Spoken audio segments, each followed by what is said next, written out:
In November 1519, Hernán Cortés walked into Tenochtitlan, the capital of the Aztec Empire. He was stunned by what he found.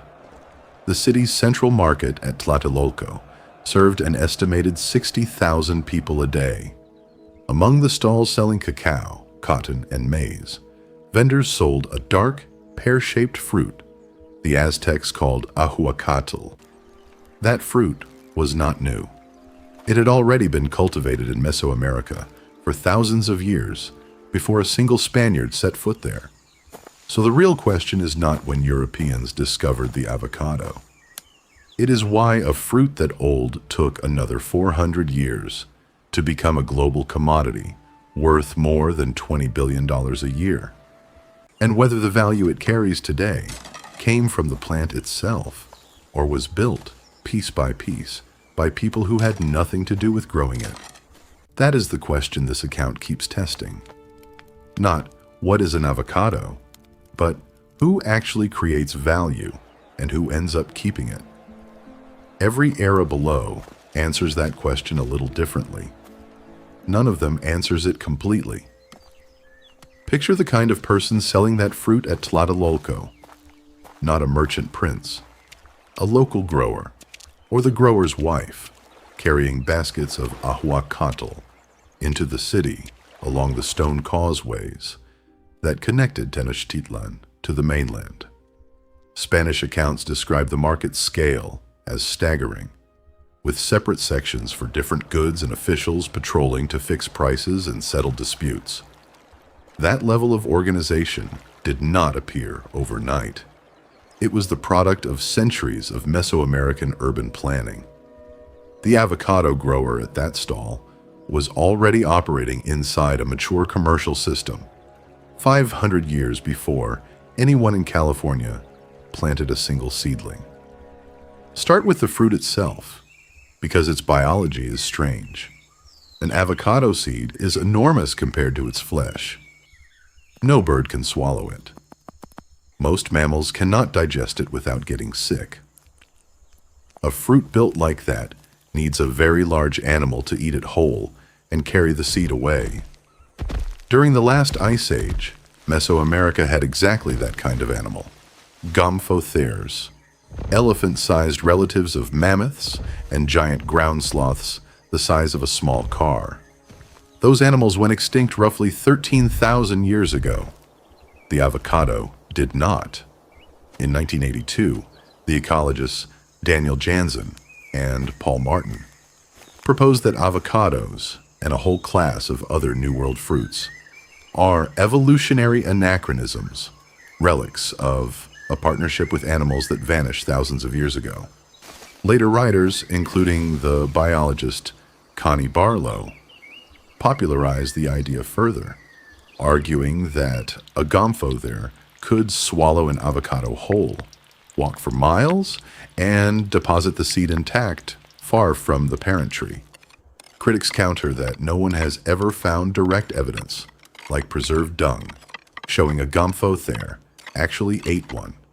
Smaller, still living animals, they argue, could have handled seed dispersal well enough on their own, given enough time. Neither side has direct proof. What is certain is this. By the time humans in the Tehuacan Valley, in what is now the Mexican state of Puebla, began eating avocados, around 8000 BCE, the fruit's original dispersal partner had already been gone for thousands of years. It needed a new one. It got one that would do far more than just carry seeds around.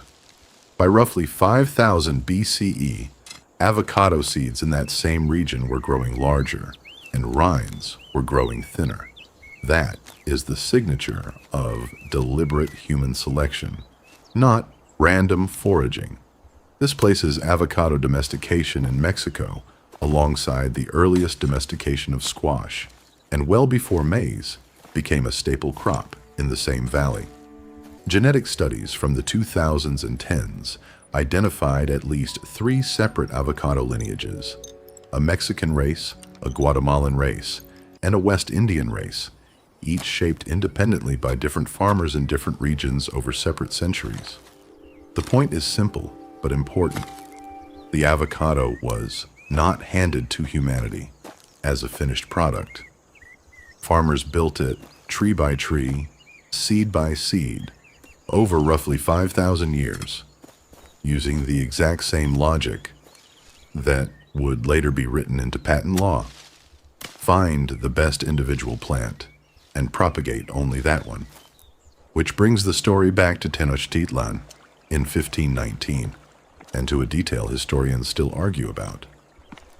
The Franciscan friar Bernardino de Sahagún recorded that the Aztec word ahuacatl carried a double meaning tied to fertility, linked to the fruit's shape.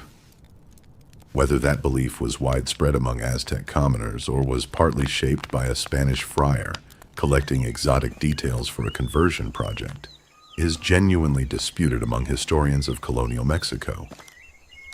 Sahagún's informants were speaking to a man actively building a case for Christianity. That does not make the record false. It does mean every claim in it needs to be read carefully. What is not disputed is the commerce. Aztec tribute lists and the eyewitness account of the conquistador Bernal Diaz del Castillo both describe avocados moving through organized trade networks, stretching from the Gulf Coast to the highlands. The Spanish did not introduce commerce to this fruit. They introduced a different kind of commerce to a fruit that had already been commercialized for centuries. Within decades of the conquest, Spanish colonists carried avocado seeds out of Mesoamerica, first to the Caribbean, then across the Atlantic to Spain itself, by the early 1600s. Along the way, the fruit picked up a new name, almost by accident. Nahuatl ahuacatl became Spanish aguacate. English speakers, apparently confusing the unfamiliar word with the Spanish term for lawyer abogado, twisted it into avocado by the late 1600s. A fruit named purely by mispronunciation after a legal profession would turn out to be strangely fitting. Its later history runs almost entirely through patents, trade law, and import bans. For roughly 2.5 centuries after that, the avocado stayed a regional curiosity. It grew in scattered colonial gardens. It never came close to the scale of empire-building crops like sugar or coffee. European naturalists occasionally described it in botanical catalogs, usually as a novelty, rather than a food worth cultivating at scale. Sugar and coffee had entire colonial economies built around them, with plantation systems, forced labor, and dedicated shipping routes. The avocado had none of that infrastructure. It traveled quietly in colonial gardens and private orchards, largely ignored by the empires that were reshaping trade around it. The next transformation would not come from Europe at all. It would come from a 19th century land boom in a place with almost no prior avocado history, Southern California. The physician and horticulturist Henry Perrine reportedly introduced avocado trees to Florida around 1833. The fruit reached California by the 1850s, carried north by Mexican immigrants and returning gold rush travelers. For decades, these were seedling trees, grown straight from pits. That is a problem, because seedling avocados are genetically unpredictable.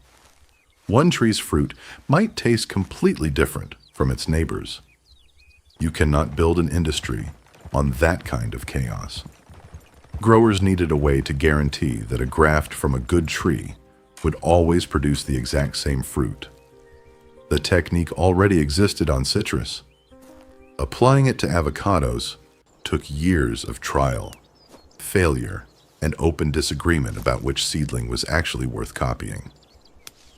By the 1890s, Southern California was in the middle of a citrus boom. Land speculators were subdividing former ranches into orchard lots and selling them to new arrivals from the East Coast. Avocados rode in on that same wave, marketed alongside oranges as an exotic new cash crop for a warm climate. One early booster, Judge R.B. Ord, is credited with popularizing the English spelling avocado in California print in the 1870s, replacing older, less consistent spellings, like alligator pear, a nickname tied to the fruit's rough, dark skin. None of this happened in isolation. The United States Department of Agriculture had been sending plant scouts into Mexico and Central America since the 1890s, hunting for useful crop varieties. The horticulturist Wilson Popenoe traveled repeatedly through Guatemala and southern Mexico in the 1910s, cataloging avocado varieties at different altitudes for the USDA. His field notes on fruit size and cold tolerance became working references for California growers. This detail matters. It means even the raw genetic material behind California's avocado boom had already passed through a government pipeline built to extract agricultural value from Mexican and Central American plants for the direct benefit of American growers. That happened decades before a single crate of fruit moved north from Michoacan in the other direction.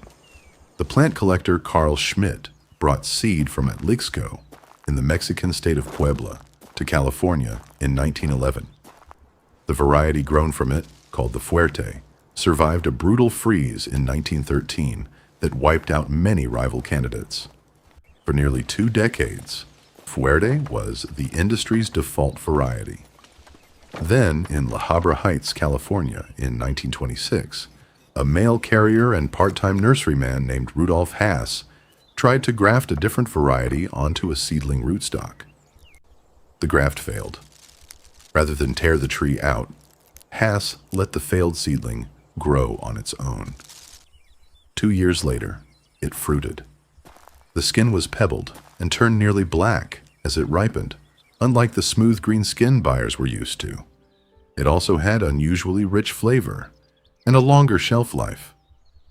Hass patented it in 1935, one of the earliest plant patents ever issued in the United States. He licensed nurseries to propagate it for 25 cents per tree. Here is the irony that defines everything that follows. By the time that patent expired in 1952, Rudolf Hass had reportedly earned around $5,000 total in royalties. Today, the Hass variety represents an estimated 80% of all avocados traded internationally. The man whose name the fruit still carries never got rich from it. Almost all the value his tree eventually generated was captured decades later by people who had never grown it, using infrastructure Hass never built and could no longer profit from once his patent lapsed. If value can detach that completely from the person who created the underlying product, then whatever generates today's $20 billion a year is not really the avocado. It is something built on top of it much later by different people entirely. Hass died in 1952, the same year his patent expired, reportedly without ever seeing the variety reach anything like its later dominance. His widow, Elizabeth Hass, continued running the family's small grove in La Habra Heights for years afterward. Largely outside the story, the fruit's own success would go on to tell. The mother tree itself lived until 2002, felled eventually by root rot. 76 years after that, failed graft first gave up and let a seedling grow on its own. What got built on top of it did not arrive smoothly. For most of the mid-20th century, the avocado was a marketing problem, not an asset. American dietary guidance from the 1960s through the 1990s treated fat as the enemy. An avocado is roughly 15% fat by weight, unusually high for a fruit. Under that era's nutrition science, that made it look dangerous rather than healthy. The California Avocado Commission, formally organized in 1961, spent years pushing back directly. It funded research showing avocado fat is overwhelmingly monounsaturated, the same category found in olive oil, and linked to better cholesterol outcomes rather than worse ones. The industry did not invent that science. It moved fast to exploit a shift already happening in nutrition research and converted a liability into the exact opposite, a symbol of the health-conscious modern diet. The next major turning point came from trade law, not nutrition. Mexican avocado imports into the United States had been banned since 1914, officially to prevent pests like the seed weevil from crossing the border. American growers, shielded from Mexican competition for 8 decades, had every reason to support keeping that ban in place, regardless of the actual pest risk. The North American Free Trade Agreement, signed in 1992, created sustained pressure to lift it. The ban came down gradually between 1997 and 2007, expanding state by state and season by season until Mexican avocados could reach the entire country year-round. Whether that 80-year ban was ever really about plant pathology or mostly about protecting domestic growers from cheaper competition is a question historians still cannot fully separate. Both motives sit in the same policy documents. California growers fought nearly every stage of that unwinding. They lobbied Congress. They filed challenges through USDA regulatory channels. Each time, they framed the fight as pest science, not competition. Agricultural economists on the other side argued the underlying pest risk had been manageable for years, and that the real target was market share, not weevils. Both sides had documented incentives. Neither side has ever produced a single knockout piece of evidence that settles which motive actually drove the 80-year delay. What happened next is not disputed. Mexican avocado exports to the United States exploded. Michoacan alone came to supply the overwhelming majority of American avocado imports within about 2 decades. Import value from Mexico exceeded $3.5 billion in the 2023 to 2024 trade year, according to USDA figures. The fruit did not become more valuable because it changed.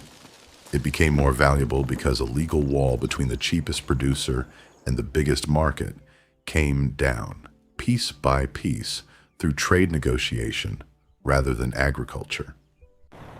That flood of new supply needed new demand to absorb it.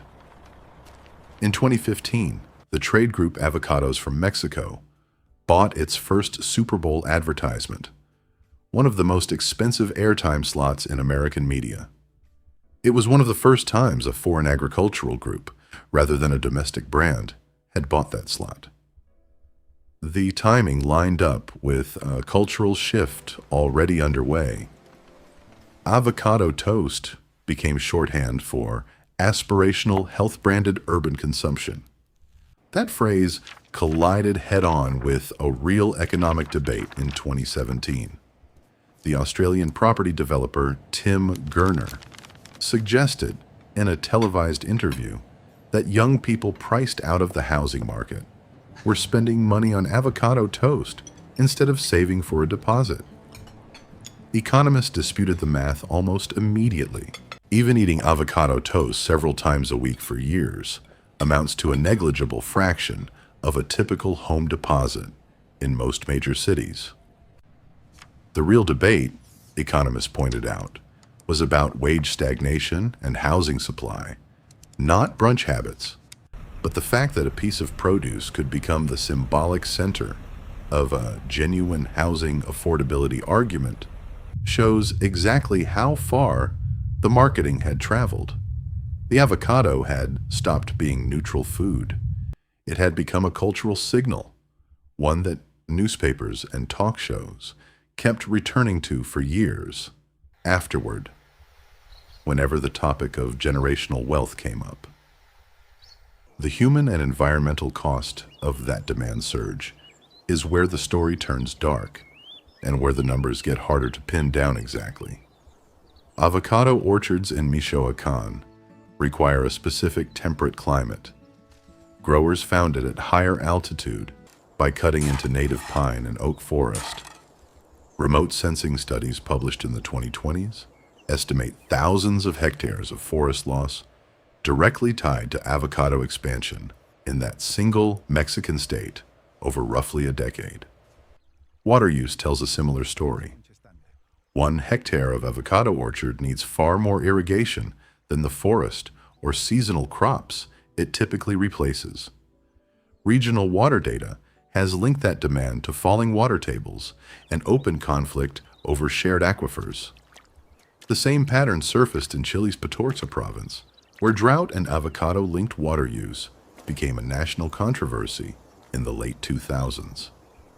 Residents there reported village water trucked in for household use, even as nearby plantations irrigated export orchards, a contrast that made national television and pushed Chilean lawmakers to review water rights rules tied to large agricultural users. Layered on top of the environmental strain is organized crime. Reporting from the Washington Post and the research group Insight Crime has documented cartel extortion of avocado growers in Michoacán, including groups linked to the Jalisco New Generation cartel.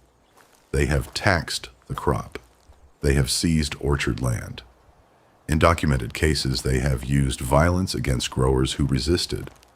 Individual growers and packing house managers, the people who actually weigh and load the crates before export inspection, have described paying a fixed sum per kilogram or per hectare just to keep operating, on top of legitimate taxes and export fees.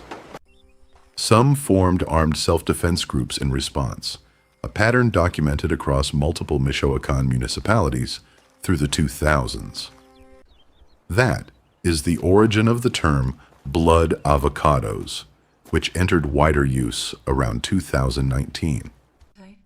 Exactly what share of Michoacán's total crop moves through some form of criminal taxation is genuinely disputed among researchers, since estimates shift depending on region and on how tightly a given cartel controls a specific area at a given moment. What is not disputed is a single week in February 2022 when the USDA suspended all avocado imports from Michoacán after one of its own safety inspectors received a direct threat. That suspension briefly pushed American wholesale prices upward. It showed, in the starkest possible terms, how completely a fruit's global price could now depend on a security incident in one Mexican state. A quieter industry grew up around the fruit's byproducts, and it complicates the picture further. Calavo growers, founded by California growers cooperatives in 1924, spent decades building the processing infrastructure behind shelf-stable guacamole and frozen avocado pulp. By the mid-2020s, that global processing segment alone was valued at roughly $2.5 to $3 billion, tracked separately from fresh fruit sales. Cold-pressed avocado oil followed a similar arc, moving from kitchen byproduct into skincare and cosmetic formulations through the 2000s and 2010s, riding the same natural ingredient wave that reshaped much of the beauty industry. A packing house sorter in Uruapan, Michoacán, grading fruit by hand for size and ripeness, earns a wage set largely by local labor markets. A cosmetics brand selling avocado oil serum in a shopping mall thousands of miles away can price that same base ingredient at a multiple few growers ever see reflected back to them. Each of these is another layer, stacked on the same pattern already visible in the Haas patent and the Super Bowl ad. A raw agricultural product, fixed by biology millennia ago, gets repeatedly repackaged by people several steps removed from anyone who actually grows the tree. Each repackaging captures another slice of value the fresh fruit alone could never have produced.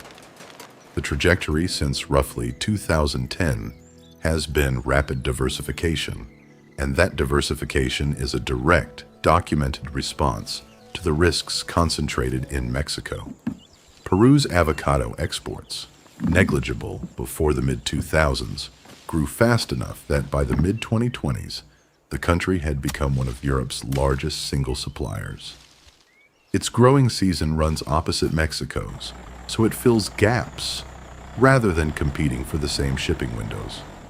Colombia, Kenya, Morocco, and South Africa each built export industries, essentially from nothing, within the past 15 to 20 years.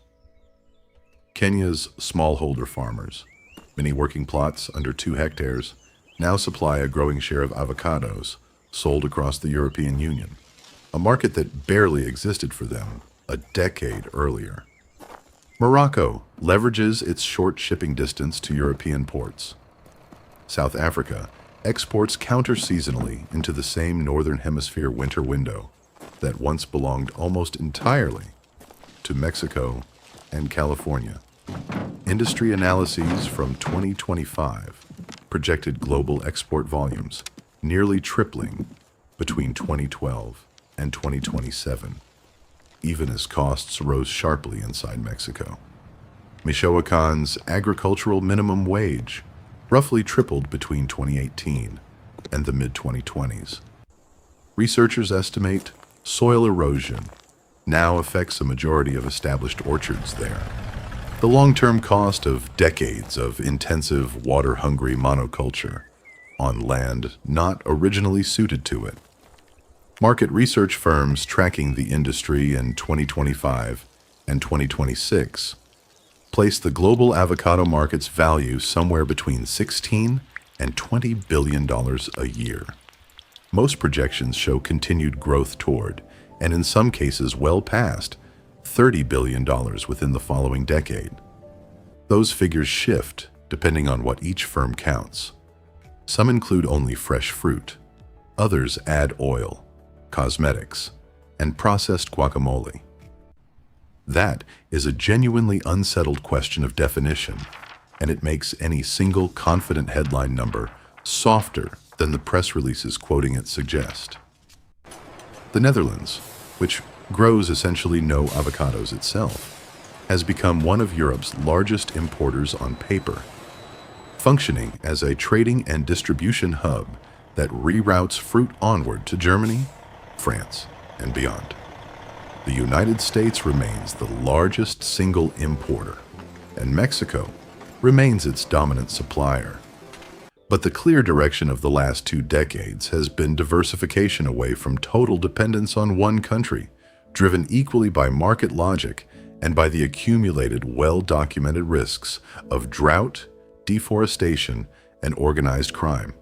So does the evidence finally settle the question this account opened with, back in the Tlatelolco market in 1519? Partly, and then it opens into something larger. The biology is genuinely settled, without roughly 5,000 years of deliberate selection by Mesoamerican farmers, working from a wild ancestor built for a vanished Ice Age animal. There is no avocado industry at all. That foundation is inherited, not manufactured. No amount of 20th century marketing could work on a fruit that did not already exist in a form worth eating. But everything built on top of that foundation since 1926 is manufactured in the most literal sense. The patent, the fat science reversal, the trade law dismantling, the Super Bowl campaigns. That entire apparatus turned a regional Californian curiosity into a line in national trade statistics, and it has generated nearly all of today's $20 billion a year. Rudolf Hass earned about $5,000 from the variety that still carries his name. The farmers of Michoacan, who grow most of the fruit consumed in the country that buys the most of it, absorb a disproportionate share of the water loss, the deforestation, and the cartel violence that global demand created. They capture a comparatively small share of the value that same fruit commands by the time it reaches a supermarket shelf thousands of miles away. Exactly where the line falls between fair payment and captured value, across that entire chain, from grower to retailer, remains a live and disputed question among agricultural economists. It is not one this account can settle any more cleanly than biologists have settled what first carried an avocado seed through an Ice Age forest. In 1519, a fruit that Aztec vendors were already selling by the thousands in Tlatelolco was already ancient. It had survived the extinction of the animal it evolved for. It had survived 5,000 years of careful selection by farmers whose names were never recorded. It had survived a failed graft in a California backyard and a patent that expired before anyone noticed how valuable the tree behind it would become. 500 years after Cortez walked through that market, the same fruit is sliced, mashed, and photographed by the millions every single day. Its price shaped as much by a 1990s trade agreement and a cartel's local tax as by anything actually happening in the orchard itself. The plant did the hard work first. Everyone since has mostly been arguing over who gets paid for it,